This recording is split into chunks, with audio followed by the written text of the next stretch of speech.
Israel Iran യുദ്ധം ശക്തമായി തന്നെ തുടരുന്നതിനിടെ ഇന്ത്യയുടെ ഇടപെടൽ ഉണ്ടായിരിക്കുകയാണ്.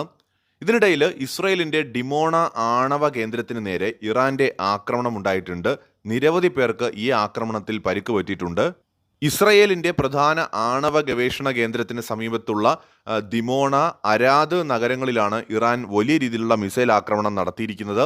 ഇതിന്റെ ദൃശ്യങ്ങൾ പുറത്തു വന്നിട്ടുണ്ട്. അതായത് ഇസ്രായേലിന്റെ വ്യോമ പ്രതിരോധ സംവിധാനങ്ങൾക്ക് ഈ ആക്രമണങ്ങളെ പ്രതിരോധിക്കാൻ കഴിയുന്നില്ല. എന്ന് വെച്ചാൽ ഇസ്രായേലിന്റെ പ്രതിരോധ സംവിധാനങ്ങളെ മറികടന്നുകൊണ്ടാണ് ഇറാന്റെ ആക്രമണം വിജയം കൈവരിച്ചിരിക്കുന്നത്. പൊതുവെ വിദഗ്ധരെല്ലാം തന്നെ അഭിപ്രായപ്പെടുന്നത് ഇപ്പോൾ ഇറാൻ നടത്തിയിരിക്കുന്ന ഈ ഒരു ആക്രമണം എന്ന് പറയുന്നത് 3 ആഴ്ച പിന്നിടുന്ന യുദ്ധത്തിലെ നിർണായകമായിട്ടുള്ള ഒരു ഘട്ടമായിട്ടാണ് വിലയിരുത്തപ്പെടുന്നത്.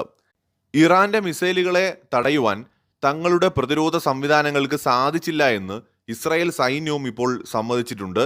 ലക്ഷ്യസ്ഥാനങ്ങളിൽ മിസൈലുകൾ നേരിട്ട് പതിക്കുന്നതിൻ്റെ ദൃശ്യങ്ങൾ വന്നിട്ടുണ്ട്. പരിക്കേറ്റ 10ഓളം പേരെ വിവിധ ആശുപത്രികളിലേക്ക് മാറ്റിയിരിക്കുകയാണ്. പലരുടെയും നില ഗുരുതരമാണെന്നാണ് വിവരം. 2 സ്റ്റേജ് വരുന്ന ഇന്റർ കോണ്ടിനെന്റൽ ബാലിസ്റ്റിക് മിസൈൽ ആണ് ഇറാൻ ഉപയോഗിച്ചത് എന്നാണ് ഇസ്രായേൽ സൈനിക മേധാവി ജനറൽ ഇയാൻ സാമർ പറയുന്നത്. ഇറാന്റെ മിസൈൽ ശേഷി അത്യാധുനികമാണ് എന്ന് ഈ ഒരു ആക്രമണത്തിലൂടെ വ്യക്തമാവുകയാണ്.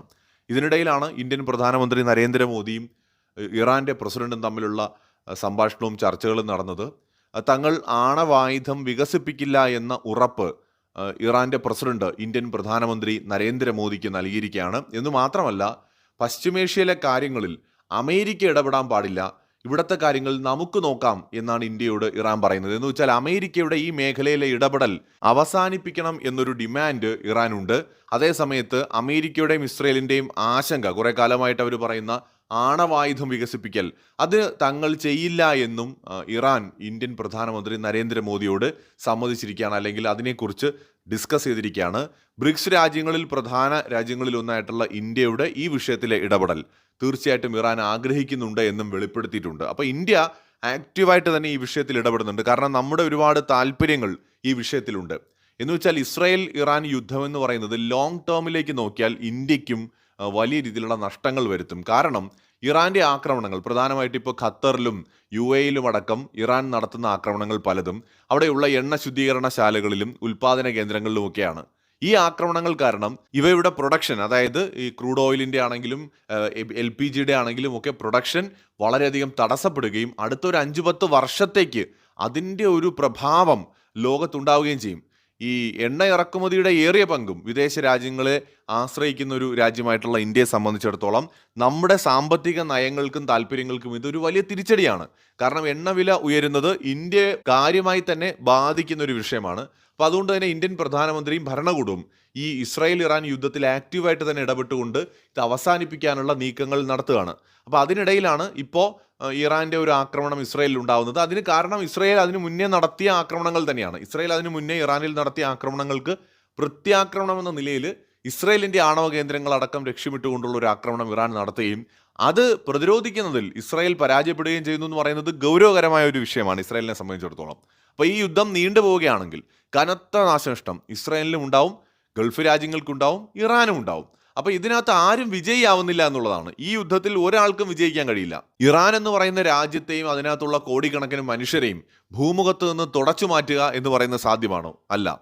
ഇനി ഇറാനിൽ ഭരണമാറ്റം കൊണ്ടുവരിക സാധ്യമാണോ? അല്ല. കാരണം ഇറാനിലെ മെജോറിറ്റി ആളുകളും അത് ആഗ്രഹിക്കുന്നില്ല.